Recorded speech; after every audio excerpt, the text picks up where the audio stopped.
I used to believe parents would always love their children and that grandparents would do anything for their grandchild. But 5 years ago, I found out just how wrong I was. When my daughter's life was on the line, I begged my parents to help.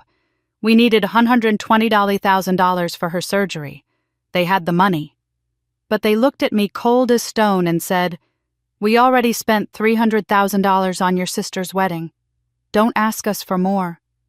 That was the moment I realized in their eyes I wasn't family anymore because I didn't marry the man they wanted me to. Because I chose love over money. My husband and I were struggling, but his parents, though barely making ends meet, sold their house to save our daughter. That day, I lost my parents, but I found my real family. 5 years later, my parents showed up again. Not with flowers, not with apologies, but with desperation. In this story, I'll tell you how I went from broken to unbreakable. How I turned their rejection into fire and built something they couldn't even imagine. And when they came back to ask for help, I didn't cry, I didn't shout. I just looked at them and said, "Remember 5 years ago? Stay with me." This isn't just a story about survival, it's about justice. My name is Selena Hartley. I'm 34 years old, a licensed architectural designer based in Portland, Oregon. I co-run a boutique design firm with my husband, though few people knew my name until the interview that changed everything. These days, my name appears in magazines, podcasts, and conference brochures. But long before any of that, I was simply the older daughter in a family where obedience was valued more than integrity. I was born into the Hartley family, known across our town for their prestigious furniture business. The Hartleys didn't just sell furniture. They sold a lifestyle, a polished image. My father, Gregory Hartley, was the kind of man who believed a handshake was a contract, and a tailored suit was a necessity even for breakfast meetings. My mother, Eleanor, was his social equal, graceful, controlling, and obsessed with reputation. Together, they ran the Hartley name like a brand, and as their firstborn, I was meant to be a part of that legacy. But even as a child, I was different. While my younger sister Sierra clung to our mother's skirts and memorized every cue for the perfect daughter, I questioned things. I wanted to build, not inherit. I read architecture books instead of debutante manuals.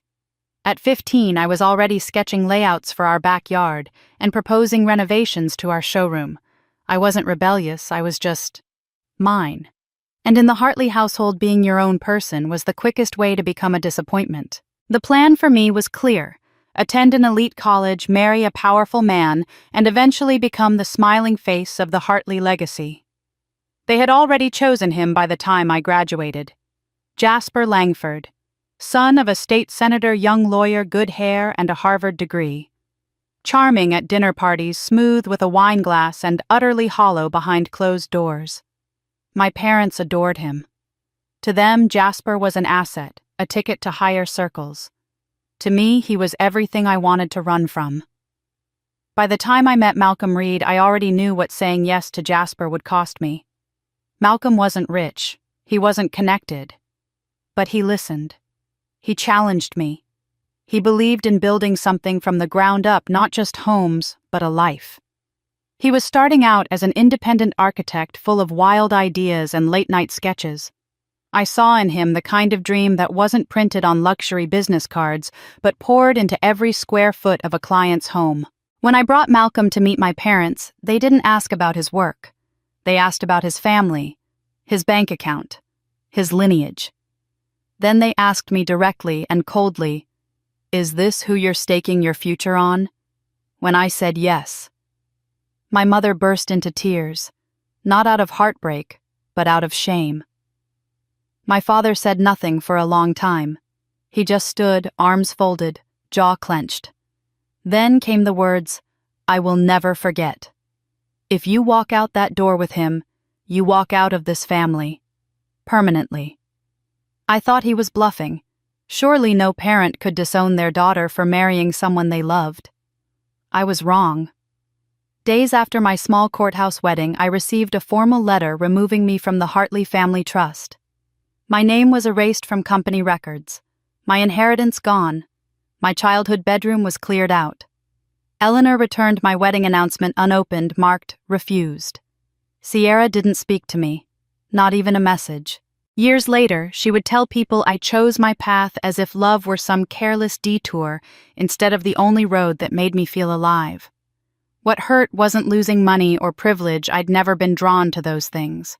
What hurt was knowing that to my parents, I had become a liability, a flaw in their perfect narrative, a chapter they wanted deleted.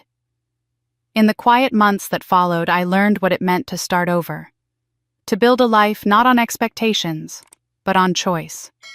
I knew I had walked away from security, and I accepted that. But I never imagined how soon I would be forced to return, not for myself, but for my daughter. Not to ask for love, but to beg for mercy. That moment hadn't come yet, but it was on the horizon. And when it did arrive, it would test every ounce of strength I thought I had. When I left the Hartley estate with Malcolm by my side, I didn't have a roadmap, I had resolve. The kind of resolve you only carry when you've lost everything you were born into, but still feel like you've stepped into something more honest. Our wedding wasn't held at a vineyard or country club. It was a short civil ceremony at a modest courthouse with no flowers, no catered meal, and no familiar faces in the pews. Just us and two close friends from Malcolm's side who served as witnesses. We moved into a rented one-bedroom apartment on the outskirts of Portland. The floors creaked, the windows stuck in the winter, and our combined furniture could barely fill the space. But every square foot was ours. We painted the walls together, built our own bookshelves, and sketched ideas for the design firm we dreamed of one day opening. In the evenings, we sat on the floor, knees touching laptops open, sharing plans and ramen noodles. We had no luxury, no family connections, no cushion, but we had each other, and something that felt like the beginnings of purpose. Malcolm worked long days picking up freelance drafting jobs, most of which paid too little and expected too much. I found work as a junior project coordinator at a mid-sized firm downtown. The pay wasn't glamorous, but I learned more in that first year than any school could have taught me. Every setback, unpaid invoices, client rejections, landlords raising rent, only pushed us harder. We weren't building wealth yet. We were building character. 2 years into our marriage, something changed. Not in our circumstances, but in our hearts. I was late on my cycle. At first, I thought the stress was playing tricks on my body. But one test, then another, then a trembling confirmation at the clinic changed everything. I was pregnant. And for the first time in years, I felt something I hadn't allowed myself to feel since walking out of my parents' house, Hope. Malcolm was stunned when I told him, but the kind of stunned that ends in tears and kisses. We spent that night talking about names, laughing about the chaos to come, and holding each other like two people about to build something far more important than a design firm. When Tessa was born, I remember her cry sharp, clear, defiant. She was small, wrapped in a yellow blanket gifted by one of Malcolm's aunts, but her presence was enormous. I had never felt so terrified and so complete in the same breath. Malcolm held her in his arms as if he were handling a flame he would never let die. We didn't have a nursery filled with designer furniture. We had a hand-me-down crib and walls painted sky blue with leftover paint from a client project. But none of that mattered. She was ours. She was everything. The day after we came home from the hospital, I sent a brief message to my mother. It wasn't an olive branch. It wasn't an invitation. Just a simple truth. Her name is Tessa. She weighed 6 pounds 2 ounces. She's healthy, and she's beautiful. There was no reply. No flowers. No call. No card. A week later, a message arrived not from my mother's phone, but from an email address she sometimes used for formal communications. The message read, "You chose your path. Now accept its consequences. We will not be involved." It was signed coldly and with finality. Eleanor. Even then, I wasn't surprised. But I'd be lying if I said I didn't feel it. I sat on our thrift store couch holding Tessa while she slept against my chest, and I cried, not because I missed my parents, but because my daughter would never know them. Because no child deserves to be punished for the pride of adults. My father never reached out. Sierra, now engaged to Jasper, posted vacation photos from their European getaway the same week I was sitting up in bed recovering from labor pains. Her caption read, "Some blessings are too big to put into words." The irony stung. No one from the Hartley family came to visit. Not once. Tessa's milestones. Her first smile, first steps, first fever came and went with no recognition from the people who should have been celebrating alongside us. But she didn't lack love. Malcolm's parents, Robert and June Reed, were the kind of people who didn't speak in grand declarations, but showed up with warm meals, late-night help, and gentle advice passed down from harder lives. They didn't have much. A modest house in a working-class suburb, old cars that coughed in winter, and savings carefully tucked away in envelopes rather than investment accounts. But they showed up.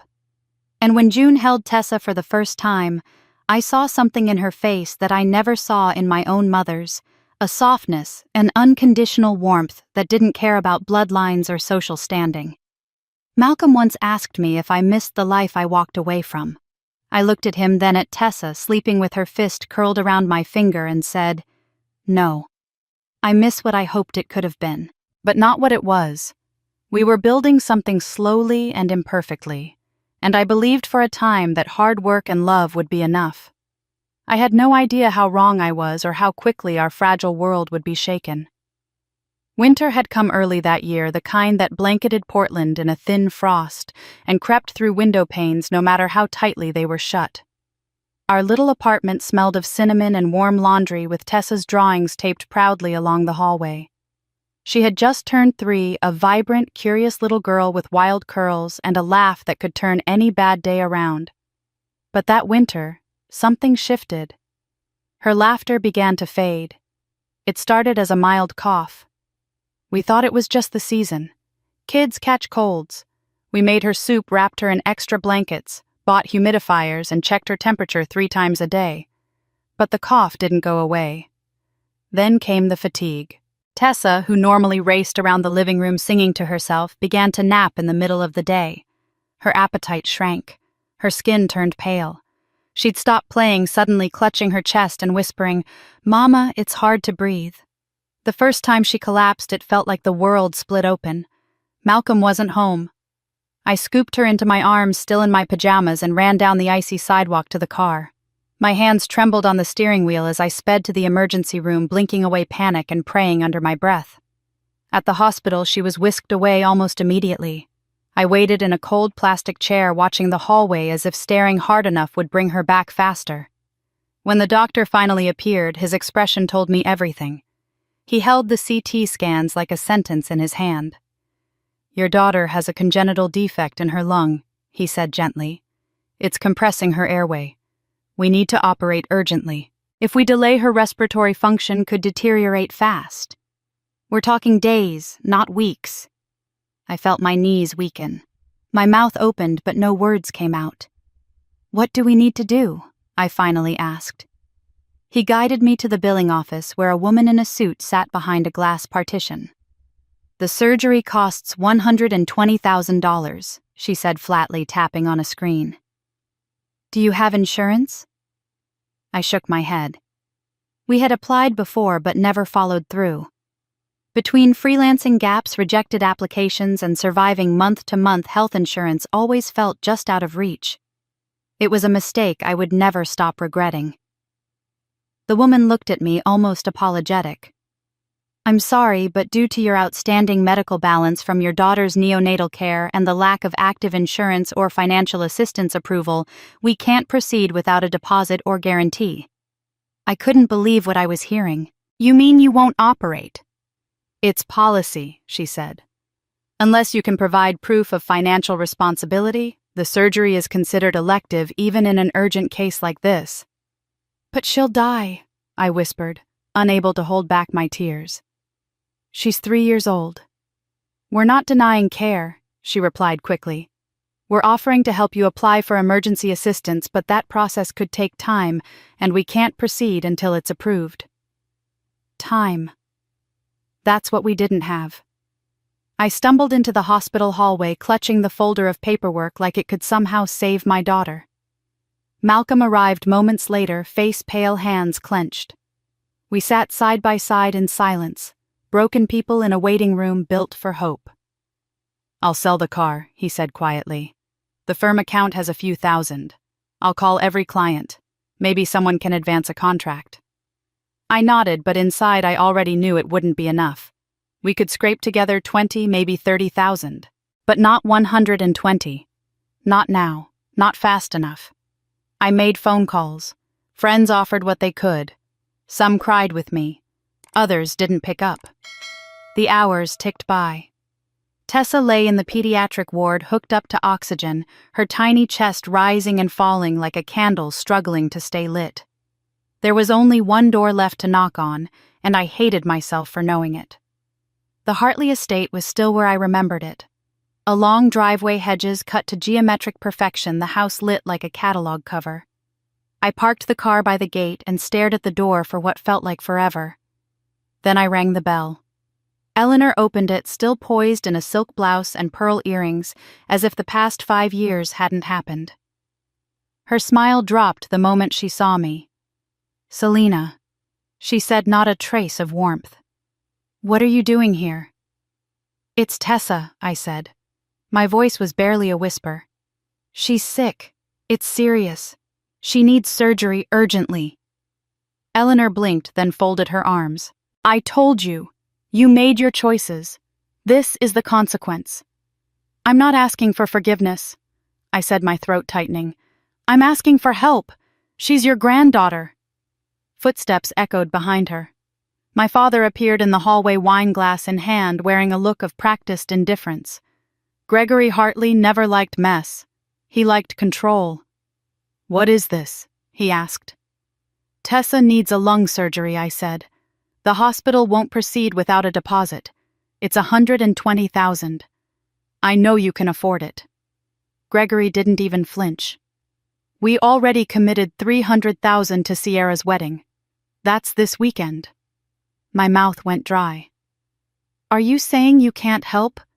Because you spent it on a party?" "She made her choices," Eleanor said coldly. "And so did you." I dropped to my knees. I didn't care that I looked pathetic. I didn't care that the neighbors might see. "I'm begging you," I said. "Please. She's a child. She's innocent." Gregory looked away. Eleanor turned and walked back into the house. The door closed. I sat there on the doorstep in the cold tears blurring my vision, listening to the sounds of laughter and music inside. I wasn't their daughter anymore. And Tessa, my sweet, bright little girl, was nothing more than a reminder of my disobedience. I stood up slowly, wiped my face, and walked to my car. I didn't look back. I still had one family left. And though they had little, I prayed they had something even more valuable: heart. The cold drizzle had turned into a steady rain by the time Selena pulled up to the Hartley estate once more.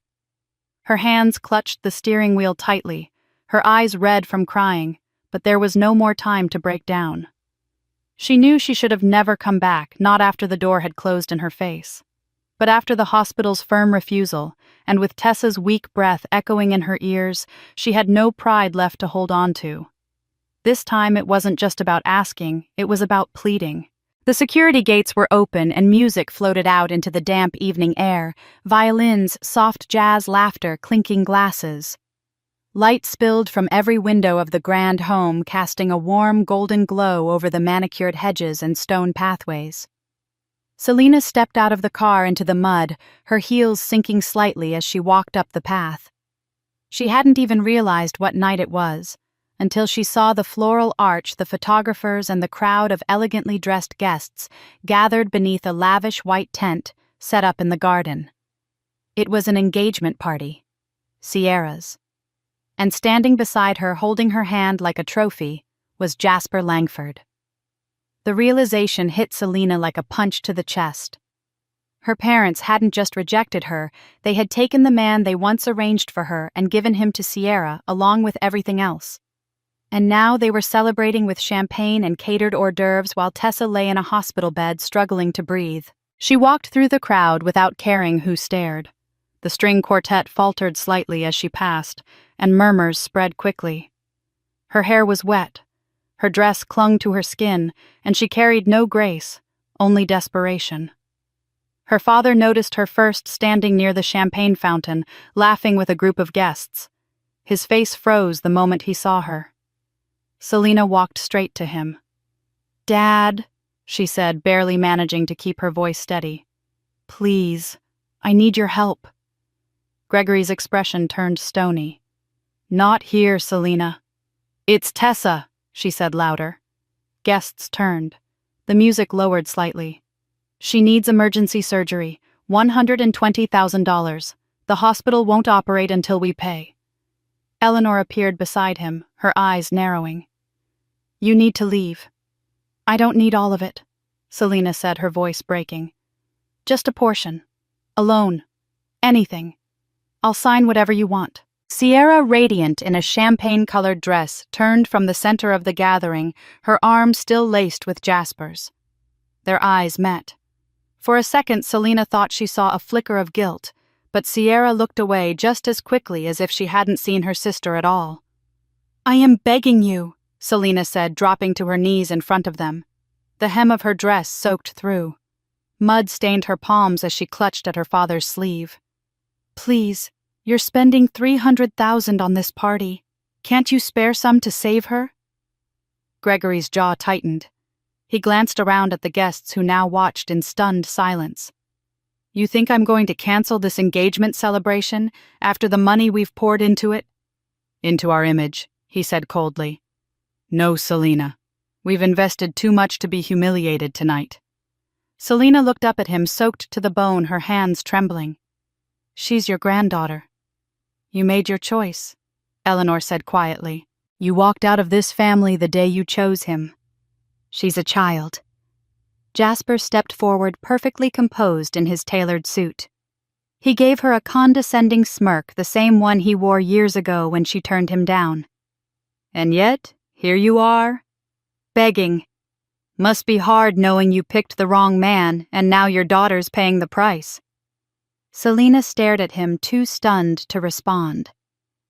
"You always thought you were smarter than everyone else," he continued. "Now you're here ruining your sister's big night, begging for scraps. Still making all the wrong choices, Selina." Sierra turned her face away. Not a word. Not a glance. As if her sister's suffering was nothing but an inconvenient stain on her perfect evening. Selina stood slowly, her legs shaky, her breath ragged. The crowd parted silently as she walked back through them, their whispers cutting deeper than the rain now falling harder than ever. No one stopped her. No one offered a hand. As she reached the edge of the lawn, lightning cracked across the sky, followed by a low, rolling thunder. The white tent glowed behind her like a dream she'd never belonged to, full of people who once called her daughter sister friend. The storm matched her heart. Each drop of rain felt like grief made real, soaking her skin, stinging her eyes. By the time she reached the car, she could barely see the road through her tears. She gripped the steering wheel and let out a sob that came from someplace deep, someplace old. She had begged. She had knelt. She had stripped herself of every shred of dignity, and they had turned their backs. Again. But somewhere inside, beneath the pain, a fire sparked, because she still had Tessa. And this wasn't the end. It was the beginning of something else. The storm had passed, but the heaviness in Selina's chest had not. She barely remembered the drive back from the Hartley estate, only the hollow silence that hung inside the car like thick fog. When she arrived at the hospital, her legs carried her in as if on instinct. The white hallway lights buzzed overhead, and the sound of machines' quiet conversations and distant beeping seemed almost unreal, like she had stepped out of one world into another. The doctor met her at the nurses' station with a gentle shake of the head. "They still won't proceed without the deposit," he said softly but firmly. "I'm sorry, Mrs. Reed." Selina just nodded. Her voice had long since broken. She stepped into the room where Tessa lay pale and tired, a tangle of tubes and wires resting against her tiny chest. Malcolm sat beside her, holding her small hand, whispering promises he couldn't afford to keep. He looked up at Selena and didn't need to ask. Her silence said it all. But as the world around them threatened to collapse, something unexpected happened. That evening, as Selena sat by the vending machine with her head in her hands, her phone buzzed. A message from Malcolm's mother, Ruth. "We're on our way. Don't give up." Selena barely had time to process the words before Ruth and Edgar appeared through the hospital doors. They looked worn, tired, their coats still wet from the rain, but there was a calm determination in their eyes. Ruth hugged Selena tightly while Edgar walked over to Malcolm, placing an envelope in his hand.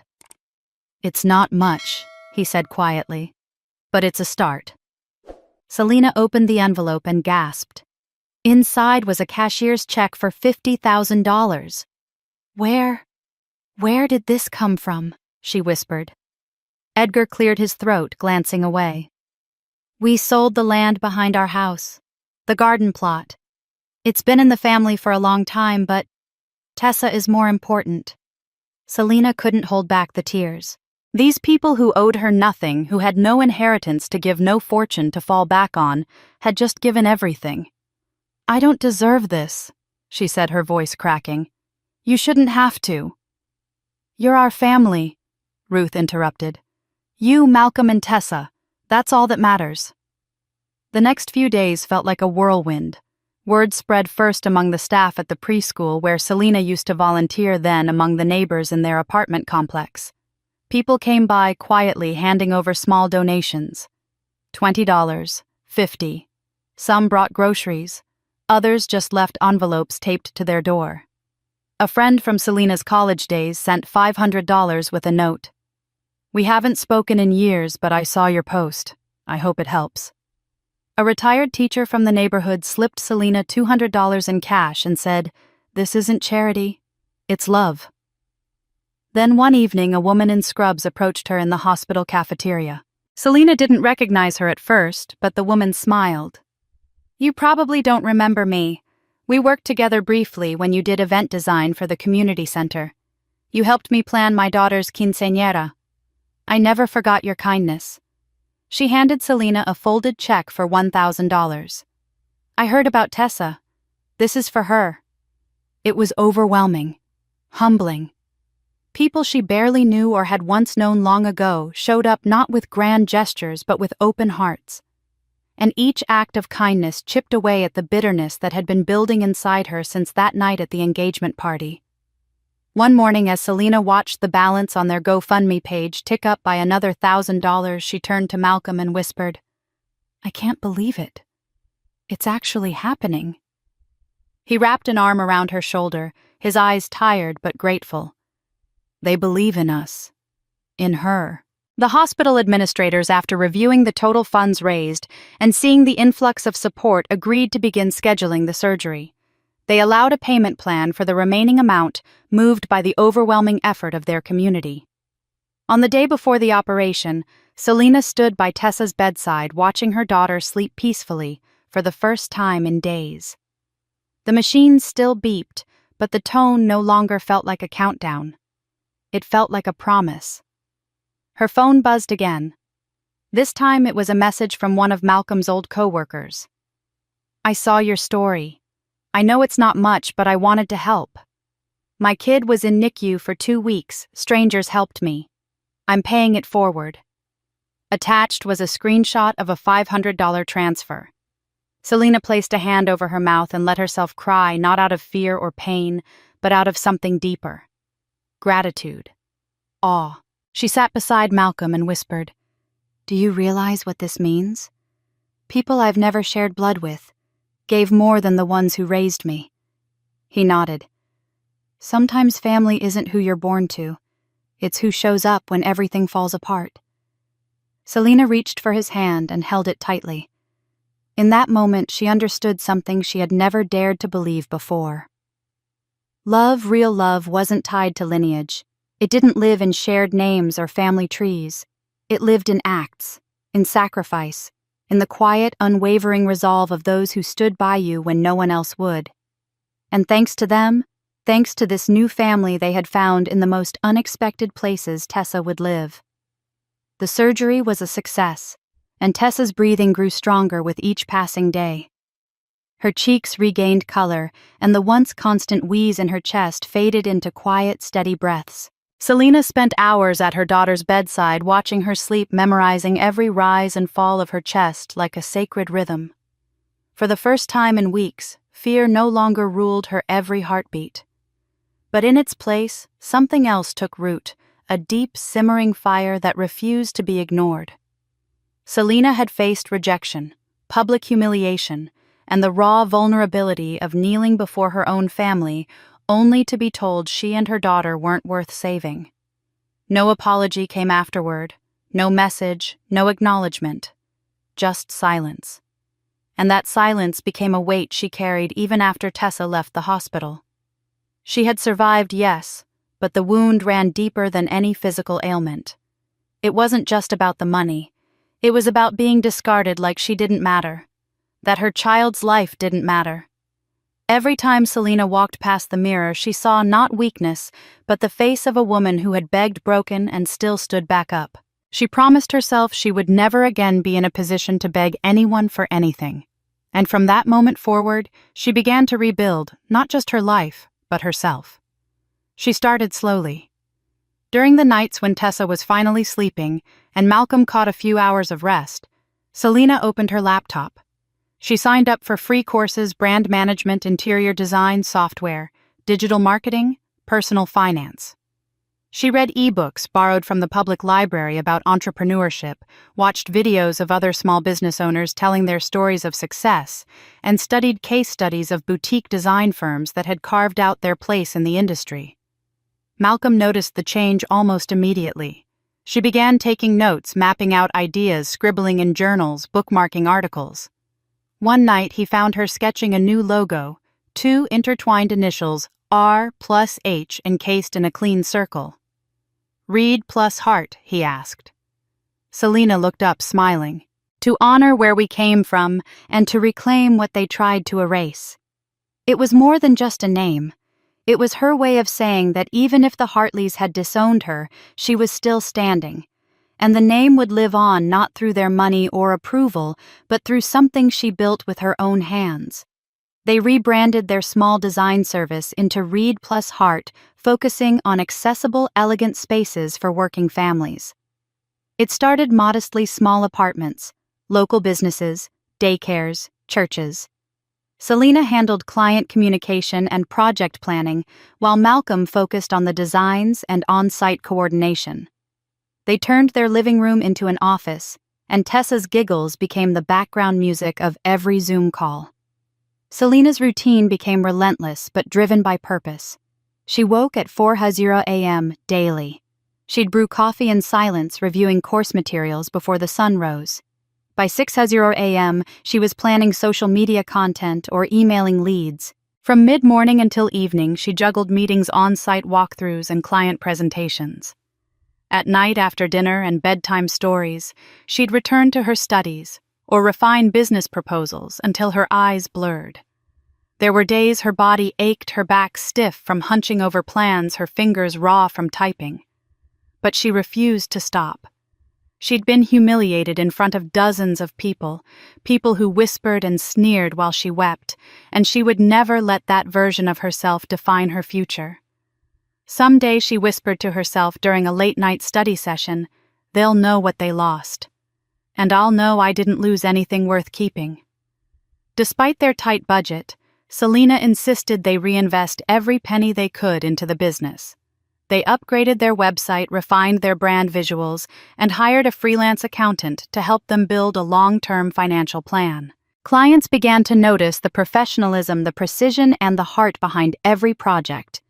One client, a single mother starting a bakery, hugged Selena after a project was completed and said, "You didn't just give me a shop, you gave me hope." That single sentence told Selena she was on the right path.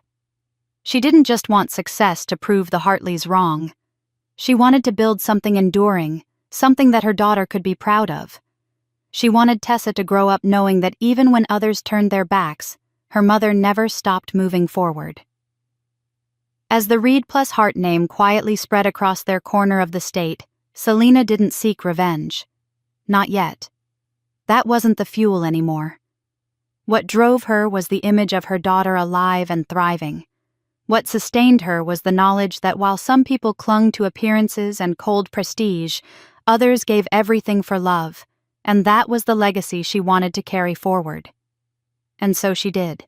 But the world, as it always does, would soon circle back. The Hartleys were watching. The cracks in their perfect image would begin to show. And Selena, though, focused on her business and her family, would be ready. 3 years had passed since the night Selena sat by Tessa's hospital bed, promising herself she would never again be at the mercy of anyone. What began as late-night studying and client calls from a modest rental apartment had now evolved into something far greater than she had dared to imagine. Reed plus Hart was no longer just a name, it was a brand recognized across Texas for its tasteful, affordable, and heart-centered designs. They had opened their own studio downtown. Their team had grown from 2 to 15. And just last week, Selena watched the company's annual revenue cross the $1 million threshold for the first time. The number itself didn't make her emotional. What did was remembering the brokenness from which it all rose. Each milestone, each contract signed, each glowing review, they weren't just wins for a business. They were proof that dignity, love, and perseverance could survive betrayal. She no longer woke at 4:00 a.m. out of necessity, but she still did it out of habit. And one of those quiet mornings with the early light pouring into her home office, Selena opened an email from the Texas Interior Design Association. The subject line read, "Congratulations, Ms. Selena Reed Woman of Creative Excellence Award." At first she thought it was some kind of promotional newsletter, but as she read the email, her breath caught. The award wasn't just a token. It was their highest annual recognition for innovation, community service, and resilience in business. Her story had reached them. Her work had spoken louder than her name ever could. The award ceremony was held at a modest but elegant hotel ballroom in Dallas. When her name was announced, she stepped up in a crisp navy dress, her speech handwritten on a folded note in her palm. But when she reached the stage, she didn't look at the paper. She looked straight at the audience, strangers, fellow designers, industry heads, and spoke from her heart. "I'm not here because I had resources. I'm here because I had people who believed in me when I had nothing. And to them, I owe everything." She didn't name the Hartleys. She didn't need to. The story behind her firm had become well known in professional circles. It was the talk of networking events how one woman disowned by a wealthy family had built a design brand from scratch while raising a child and caring for aging in-laws. How she returned every dollar she borrowed without being asked, because that was the next step. With their business finally stable and thriving, Selena made a list. On it were 27 names, neighbors, former colleagues, even a few acquaintances who had quietly slipped cash into her hand when she needed it most. Over the following weeks, each one received a handwritten letter, a check that was double what they had given her, and an invitation. The invitation wasn't just to celebrate her success. It was to become part of it. Each of them was offered the chance to invest in Reed plus Hart's upcoming community design program, a branch dedicated to revitalizing underserved neighborhoods using sustainable, cost-effective solutions. Many declined the money, their eyes misting as they held the check. "You've already paid us back in full just by thriving," one old friend said. But Selena insisted. This wasn't charity, it was principle. When the world had turned its back, these were the people who leaned in. And then came the dinner. It was Malcolm's idea to host a small thank you gathering for the Reed family, the people who had given up everything for Tessa. Selena didn't know what to cook, how to decorate, or what to say. She felt for the first time in years, nervous. When Edgar and Ruth arrived, Tessa ran out to greet them, now 8 years old and full of life. They sat around the dinner table in the new house Selena had bought just a few months earlier. It wasn't extravagant, but it was theirs, spacious, sunlit, and filled with the warmth that no mansion could imitate.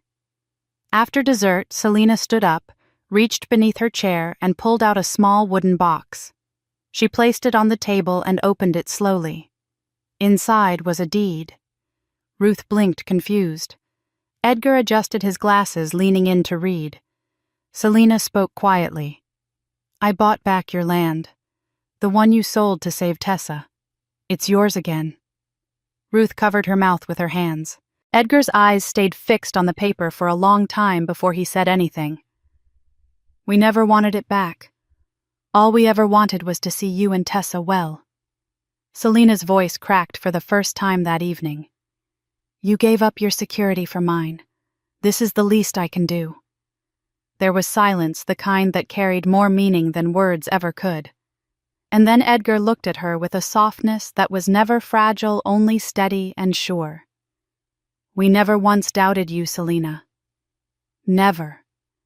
And in that moment, she wept. Not from pain, not from exhaustion, but from a quiet, overwhelming gratitude that filled her chest like sunlight after a long storm. It was the first time in years she had cried at the dinner table, not out of grief, but because she finally felt whole. Selina had just wrapped up a strategy meeting with Malcolm and their legal counsel when her phone buzzed quietly on the edge of her desk. She wasn't in the mood to answer another vendor inquiry or digital ad proposal, so she ignored it until the meeting ended. As she finally picked it up, her eyes scanned the screen and froze. A single message stood glaring on her screen from a number she didn't recognize. "If she gives us the money, the house would be ours by now." A chill ran through her. The message was clearly not meant for her. Then the name popped up: Sierra Hartley, her sister, her blood. Selina sat in silence. No follow-up, no apology, no "oops, wrong person." Just that message, cold and calculating, as if Selina were just a pawn in someone else's private scheme. She didn't scream. She didn't throw the phone or break into tears. Instead, she opened her photo app, took a screenshot, and calmly filed it into a private folder she labeled Lessons. There were no words needed. That message wasn't simply a mistake. It was a revelation. And it didn't surprise her, not really. It only confirmed what she had already begun to suspect, that her family hadn't changed. That their perfect brunch photos and carefully staged captions were just a facade, a way to paint over rotting wood with a fresh coat of glossy denial. Weeks earlier, she had noticed the first ripples. Jasper Langford, Sierra's now husband, was making headlines again, but not the kind that earned applause.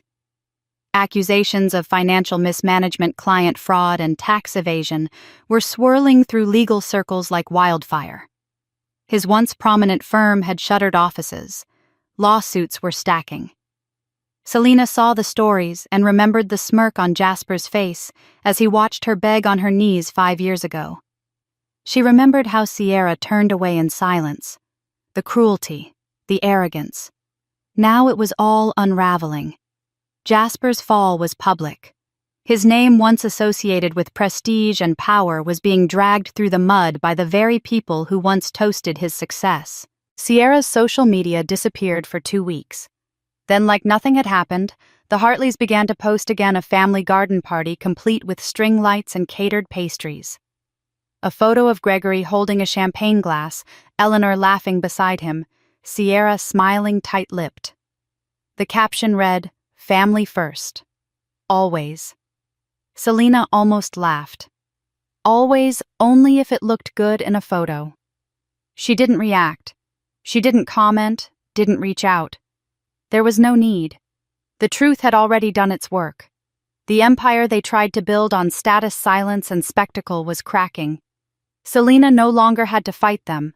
Life was handling that on its own. But she did remember.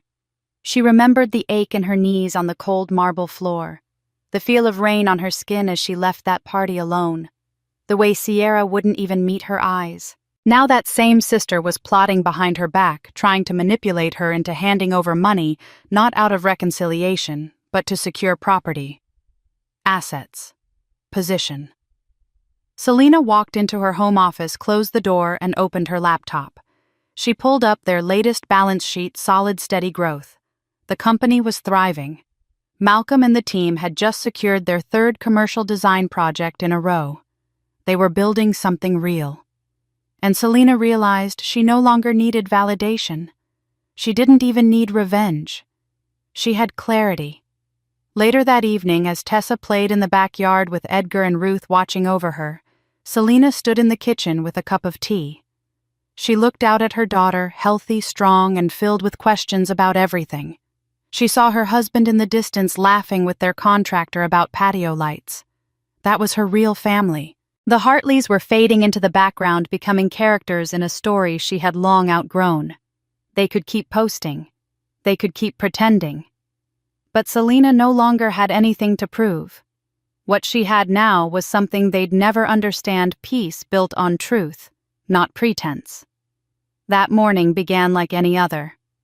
The light filtered softly through the curtains of Selena Hartley's office as she reviewed contracts at her desk. A fresh pot of coffee sat steaming beside her untouched.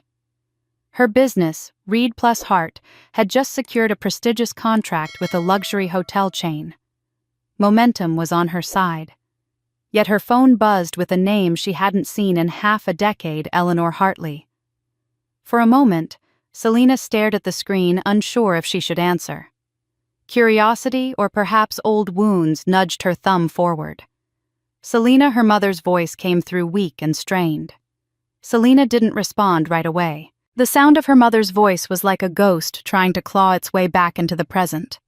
But there was no emotion behind her silence. Just clarity. Selena, the bank. They're foreclosing on the house. We don't know what to do.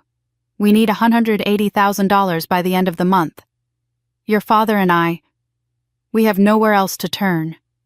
It was a full sentence, but it might as well have been a whisper into the past, echoing against the memory of cold champagne laughter and a $300,000 garden party held while her daughter fought for every breath in a hospital bed. Selena exhaled slowly. Do you remember what happened 5 years ago, Mother? Her voice was calm, like glass. On the other end, Eleanor sobbed. The years hadn't made her younger. Her voice trembled like a woman finally realizing the weight of 1,000 poor choices. Selena, please. We were wrong. We thought we were doing what was best for Sierra, for the family name. But now, we're about to lose everything. Your father's business partners pulled out. Jasper disappeared. And Sierra, she's moved out. It's just us. We have no one. Selena closed her eyes. 5 years ago she had stood drenched in rain, her knees aching on the marble tiles of their estate, begging for a fraction of the money they spent on Sierra's engagement gala. Her daughter's lungs were collapsing. Her pleas were met with silence, then dismissal, then laughter. And now they remembered her. Why now? Selena asked, almost more to herself than to Eleanor. Because you're the only one who can save us, Eleanor admitted. You built something incredible, Selena. Everyone's talking about your company, your awards. We never imagined this. And we know we don't deserve your help. But please, we're still your parents. Selena let the words hang in the air. She thought about her father, Gregory, who hadn't spoken to her since the night of Sierra's party. She thought about the way Jasper had sneered, had told her she had made her bed and now must lie in it. And she thought of Sierra, who had stood silent while her sister wept. Her voice didn't rise. It didn't shake. Come to my company, she said. If you want to talk about help, we do it face to face. No phone calls, no middlemen. And I don't want to see Sierra, or Jasper, or your lawyer. Just you and Dad. Of course, Eleanor said quickly, as if the door hadn't already begun to close behind her. We'll be there. We'll come wherever you say. Selena ended the call and placed her phone back on the desk. She didn't feel angry. She didn't feel vindicated. What she felt was controlled. This was no longer about pain or betrayal. It was about truth, about showing them what it looked like to live with dignity without cruelty. She wouldn't scream. She wouldn't cry.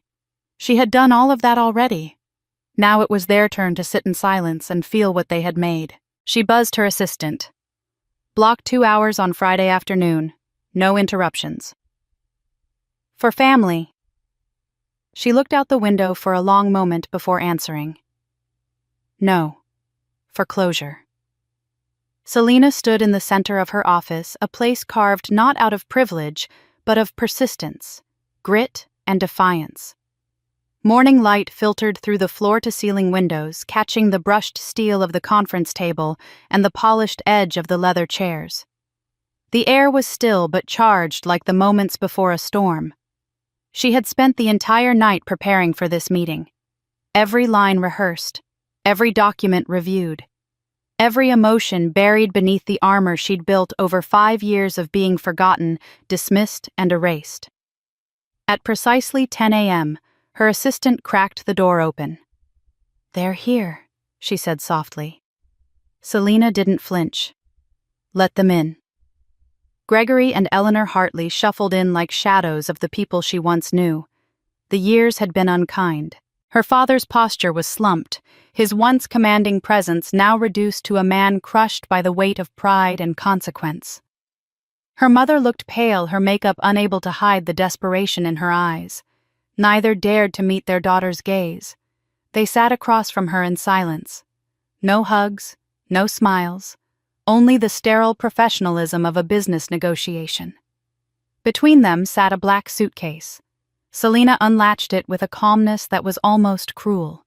She turned it toward them, flipped it open, and revealed 20 stacks of $100 bills. Exactly $200,000. Not a dollar more. Not a dollar less. Gregory's fingers twitched. "My lawyer has confirmed the foreclosure amount," Selina said evenly. "This should cover the debt and buy you time. That is, if you agree to my terms." Eleanor looked up startled. "Terms?" Selina reached for a crisp envelope and slid it across the table. "A statement," she explained.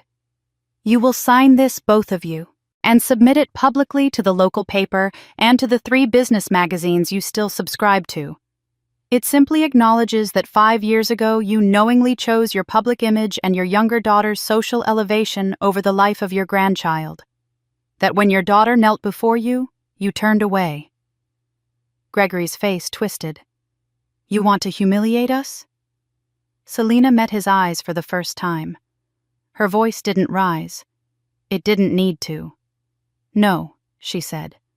"I want you to tell the truth. The truth I lived. The truth you buried beneath your parties, your wine and your pride." Eleanor's lip trembled. She reached out for Gregory's arm. "Greg, please." But he was already seething. "You think because you've made some money, some name for yourself, you have the right to treat us like this." Selina leaned forward. Her words landed like stone. "You spent $300,000 to impress strangers.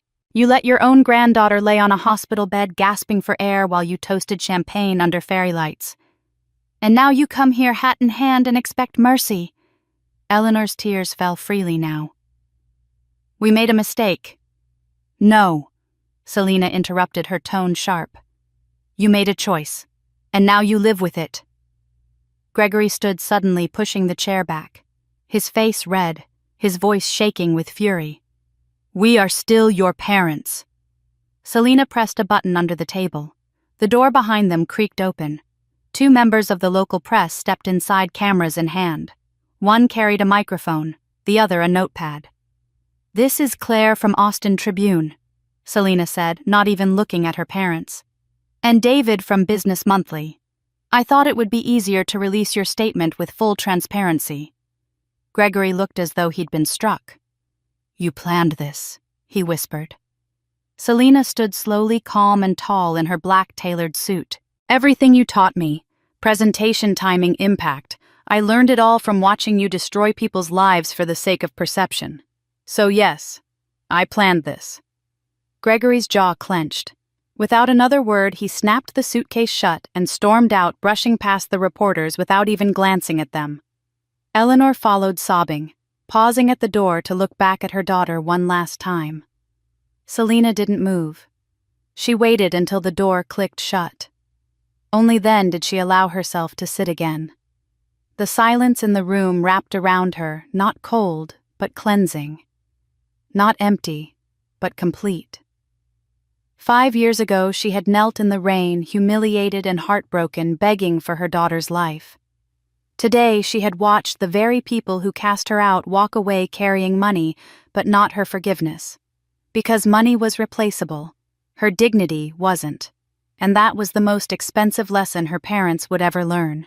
Selina Hartley sat in the stillness of her office late into the evening, the weight of the day's confrontation still clinging to her like thick smoke. The image of her parents, hollowed, desperate, and defeated, replayed in her mind over and over again, not out of pity, but as a reminder of how far she had come.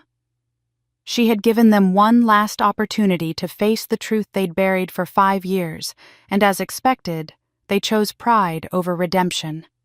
But the chapter wasn't fully closed, at least not yet. That night after dinner, Selina walked into the hallway and overheard hushed voices. It was Tessa.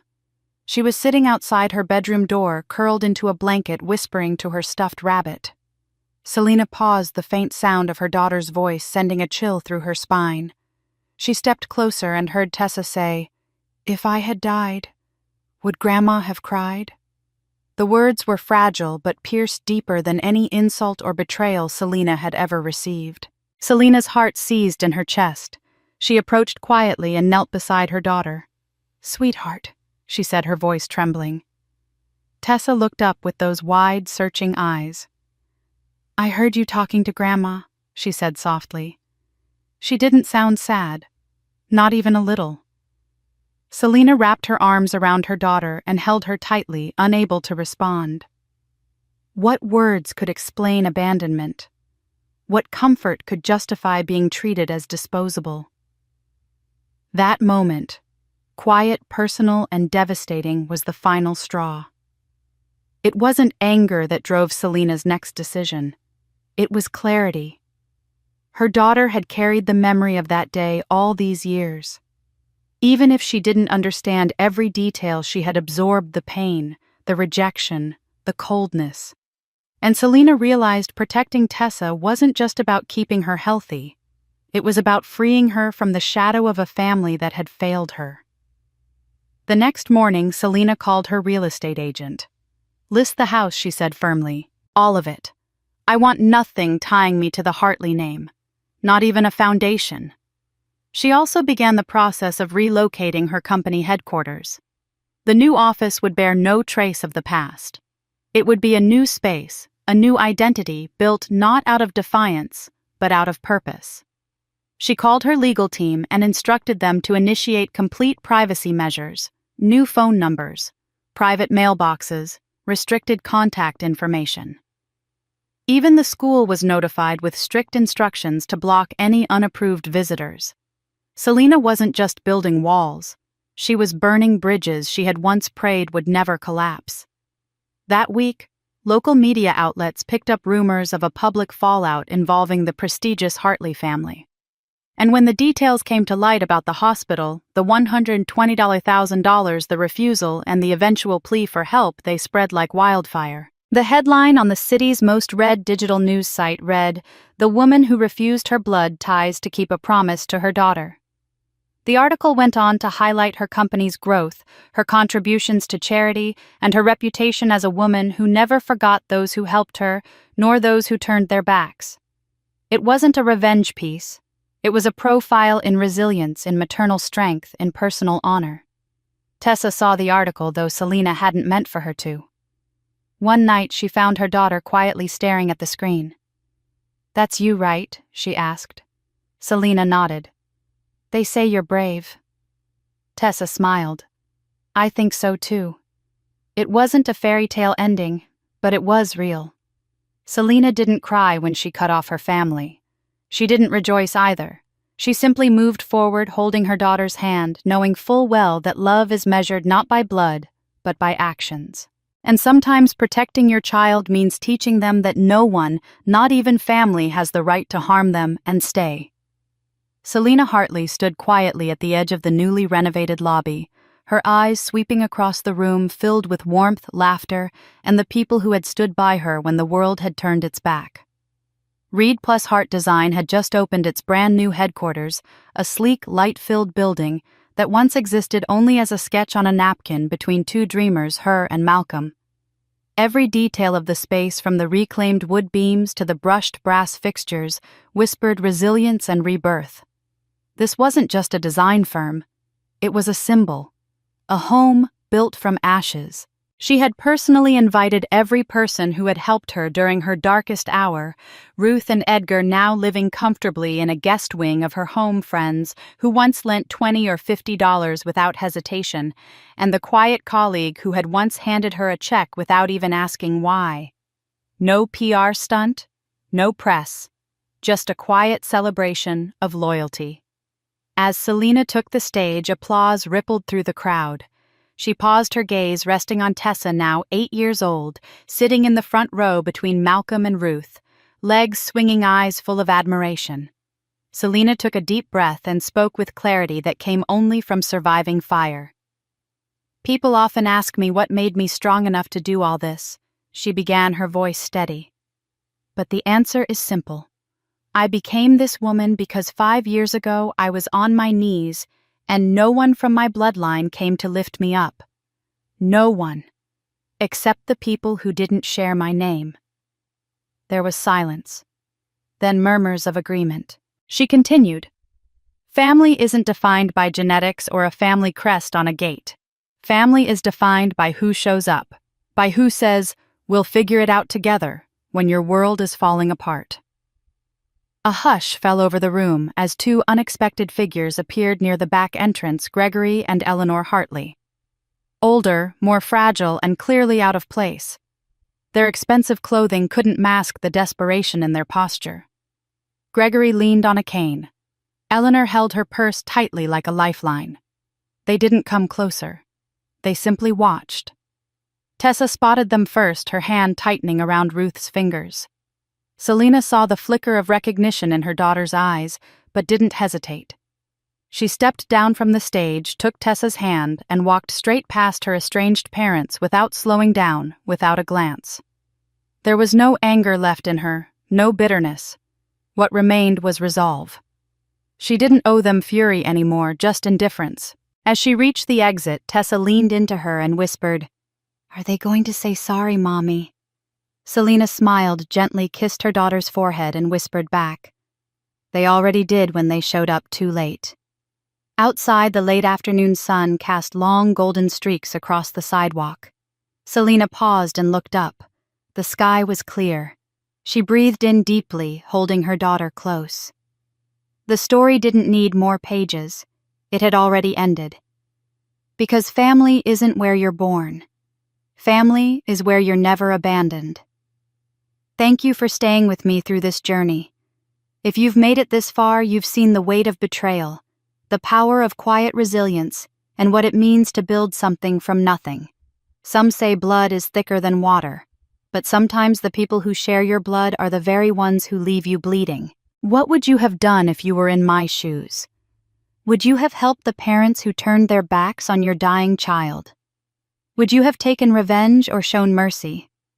I want to hear your thoughts. Share your opinion in the comments below.